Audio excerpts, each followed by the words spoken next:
சோளிங்க அருள்மிகு லட்சுமி நரசிம்ம சுவாமி திருக்கோவில். திருமங்கையாழ்வாரால் மங்களாசாசனம் செய்யப்பட்ட முக்கியமான திருத்தலம்தான் கடிகாசலம் என வழங்கப்படும் சோளிங்க அருள்மிகு நரசிம்ம சுவாமி திரு ஆலயம். மூர்த்தி, தலம், தீர்த்தம் முறையாய் தொடங்கினார்க்கு வார்த்தை சொல்ல சத்குருவும் வாய்க்கும் பராபரமே என்கிறார் தாயுமானவர். மாந்தர்கள் உன்னத நிலையை அடைய வேண்டுமானால் இறைவன் எழுந்தருளியுள்ள கோவில்களுக்கு செல்ல வேண்டும். அங்குள்ள புண்ணிய தீர்த்தங்களில் நீராட வேண்டும். மூர்த்திகளை வணங்கிட வேண்டும். இப்படி மூர்த்தி, தலம், தீர்த்தம் ஆகியவற்றில் சிறந்து விளங்குவதுதான் பேராற்றல் கொண்ட சோளிங்க பேராலயம்.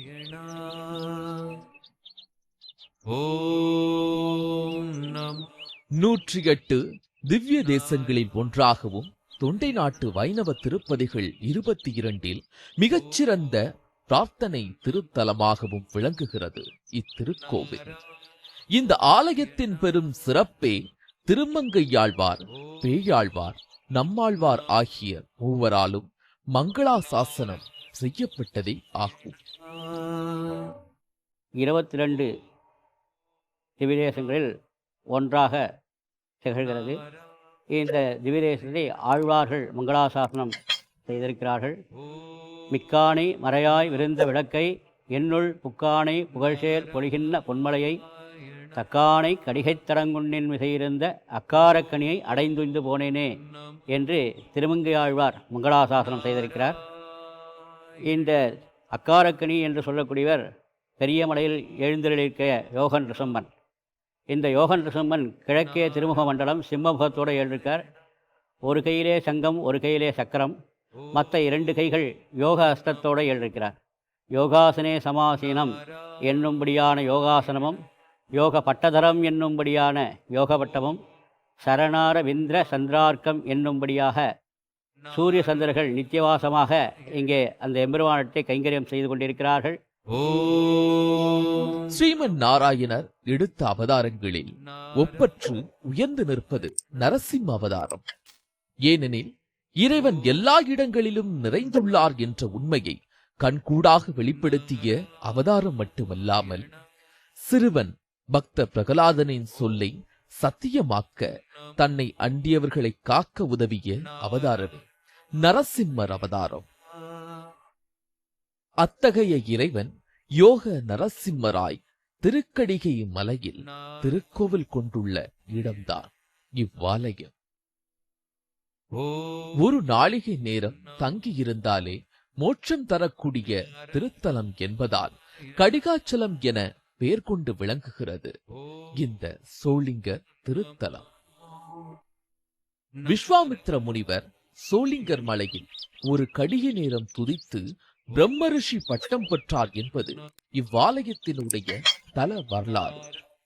சப்த ரிஷிகளும் வாமதேவர் என்னும் முனிவரும் பிரகலாதனுக்காக பெருமாள் காட்டிய நரசிம்ம அவதாரத்தை தமக்கும் காட்ட வேண்டுமென்று இம்மலையில் வந்து தவம் ஏற்றினர்.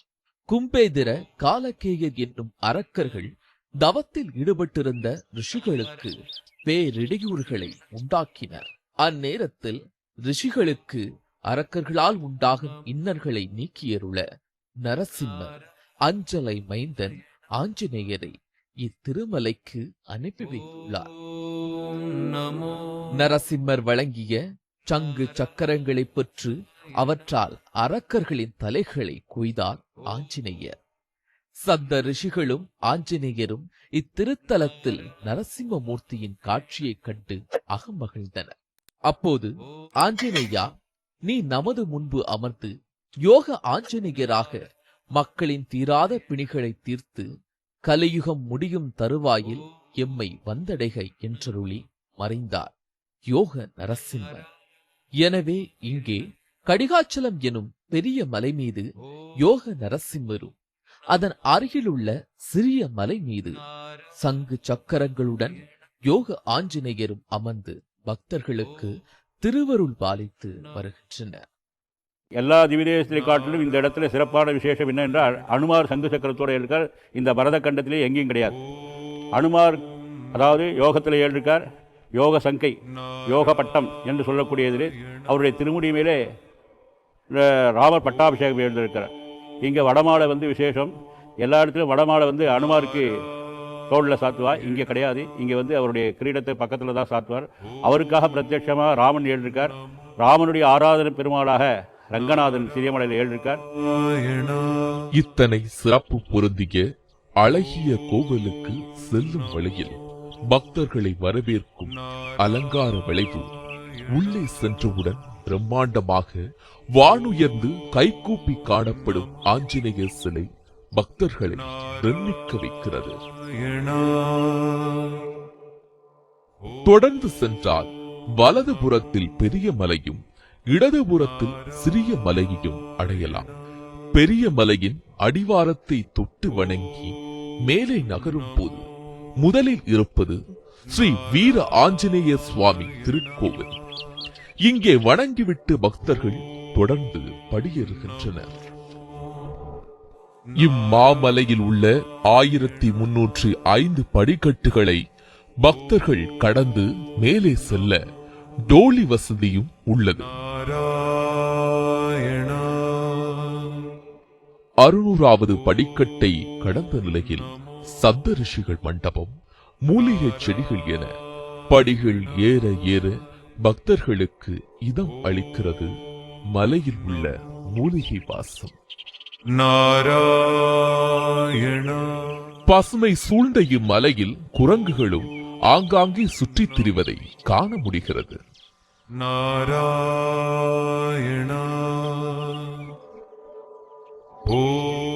இவைகளை கடந்தால் மலை உச்சியில் கம்பீரமாக எழுப்பப்பட்டிருக்கும் ராஜகோபுரம் பக்தர்களை வரவேற்கிறது.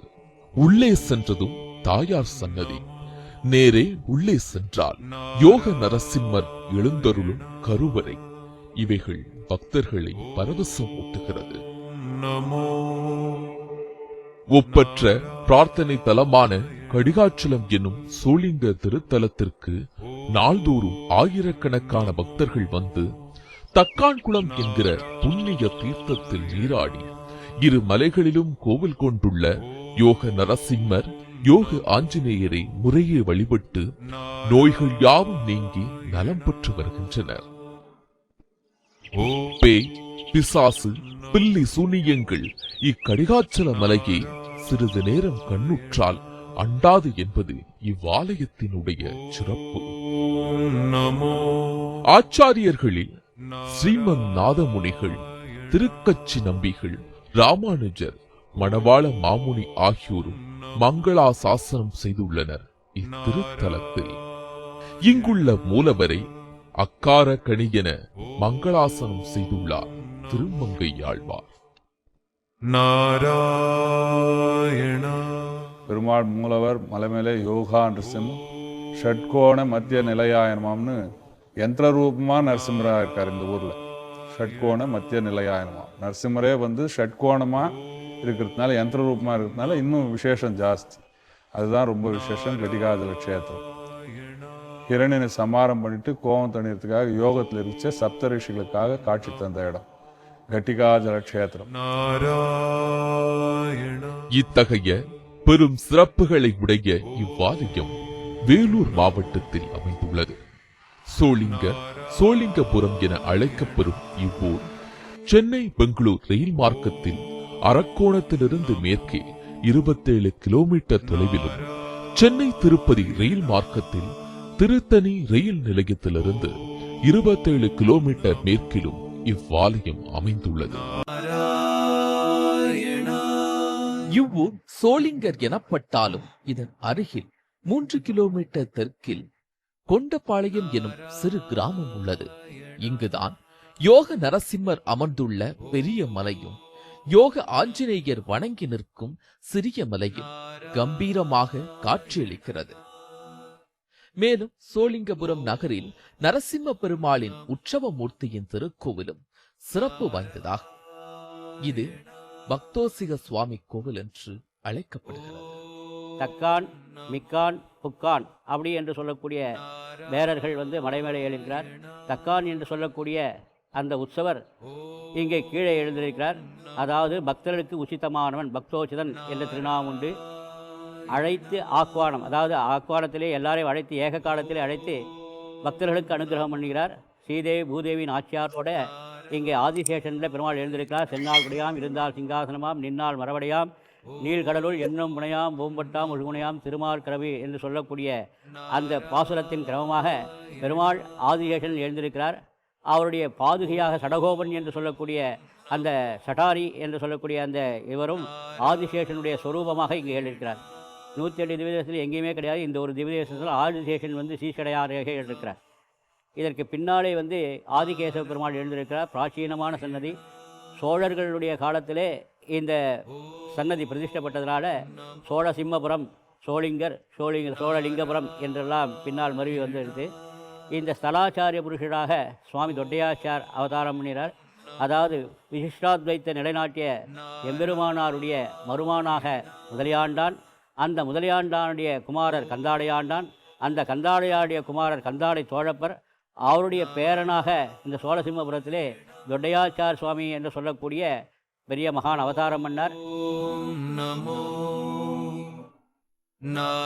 பேரழகு கொண்ட சோளிங்க திருத்தலத்தில் யோக நரசிம்மர் அருள்புரியும் பெரிய மலை 200 அடி நீளமும் 150 அடி அகலத்தோடு கிட்டத்தட்ட 1 ஏக்கர் பரப்பளவில் மலையின் உச்சியில் அமைந்துள்ளது.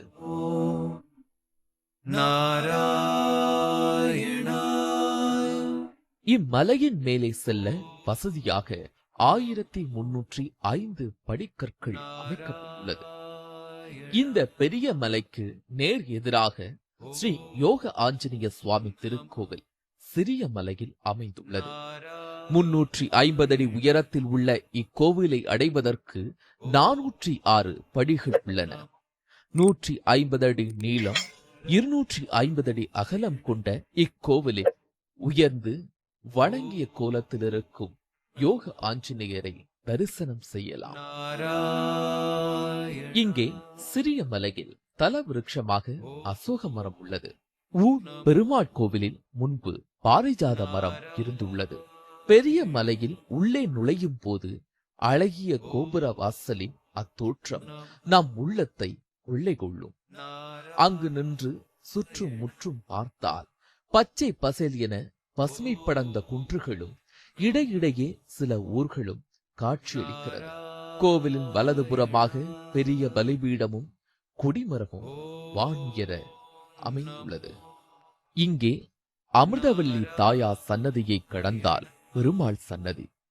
தாயார் கிழக்கு முகமாக வீற்றிருக்கிறார்.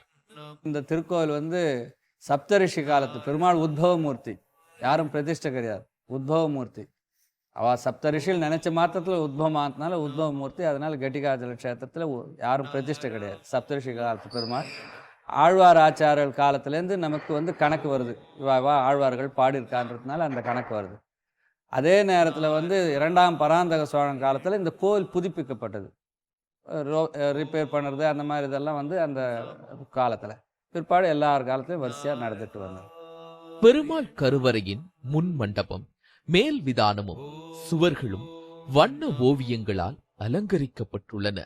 பெருமாளின் முன்பு 2 ரெக்கைகளுடன் குவித்த கையுடன் சிலை வடிவில் சிறிய கருடாழ்வார் நின்ற நிலையில் காட்சி தருகிறார். சோளிங்க நகரின் நடுவில் நீல் சதுர வடிவில் அழகுற அமைந்துள்ளது ஊர் பெருமாள் கோவில். கோவிலின் முன் திருத்தேர் ஒன்று எழிலுற நின்று நம்மை வியந்து நோக்கச் செய்யும். இங்கே அழகிய தெப்பக்குளமும் அமைந்துள்ளது. பெருமாள் சன்னதிக்கு பின் ஆதிகேசவ பெருமாள் சன்னதி உள்ளது. இங்கே உபநாச்சியார் சிலை வடிவில் நின்ற நிலையில் உயர்ந்து காணப்படுகிறார். ரங்க மண்டபம் எனும் மகா மண்டபத்தை கடந்து உள்ளே சென்றால் பக்தோசிக சுவாமி சன்னதியை காணலாம். இங்கே சப்த ரிஷிகளுக்கென்று தனி மண்டபம் அமைக்கப்பட்டுள்ளது. இவ்வாலயங்களில் சித்திரை, வைகாசி, ஆடி, ஆவணி, புரட்டாசி, ஐப்பசி, கார்த்திகை, மார்கழி, தை, மாசி, பங்குனி என ஒவ்வொரு மாதமும் விழாவாகவே கொண்டாடப்படுகிறது. இங்கே கிரி பிரதர்ஷனம் என்று சொல்லக்கூடிய பெரிய உற்சவம் தை மாதம் 3ஆம் தேதி வெகு சிறப்பாக நடக்கிறது. அன்றைய தினம் எம்பெருமான் சிறிய கிராமங்களுக்கெல்லாம் எழுந்தருளி கடைசியிலே ஏகாதசி மண்டபம், துவாதசி மண்டபம் என்று 2 மண்டபங்கள் இருக்கிறது. அந்த மண்டபத்திலே ஏகாதசி மண்டபத்திலிருந்து துவாதசி மண்டபம் 2 கிலோமீட்டர் இருக்குது. அந்த இடத்திலே பெருமாள் சேஷ வாகனத்திலே அந்த சப்தரிஷிகளுக்காக சேவை சாய்த்தார். அதனால்தான் அதன் நிகழ்வாகத்தான் ஆதி பிரம்மோற்சவம் என்று சொல்லக்கூடிய உற்சவம் இன்றும் அந்த நிகழ்ச்சி நடக்கிறது. யோக லட்சுமி நரசிம்மர் ஆலயத்தில் தங்க தேர் உலா சிறப்பு வாய்ந்தது.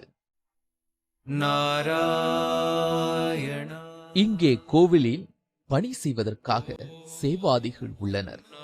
சுமார் ஒரு 25 வருஷத்துக்கு முன்னே நாங்கள் சேவை பண்ண வந்தேன். எங்கள் குடும்ப பிரச்சனைக்காக, வீட்டில் கஷ்டன்றதுக்காக.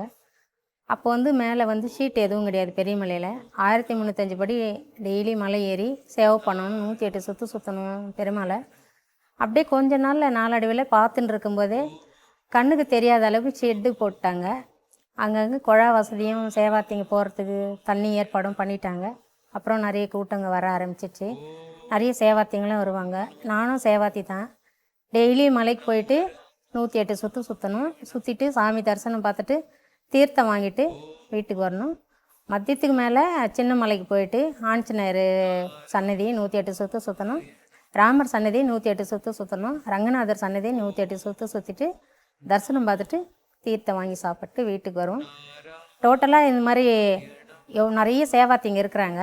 அவங்கவுங்க வெவ்வேறு பிரச்சனைங்க இருக்கும். அவங்கவுங்களுக்கு குடும்ப கஷ்டம், குழந்தை இல்லாதவங்க, கல்யாணம் ஆகாதவங்க, எத்தனையோ பிரச்சனை இருக்கும்.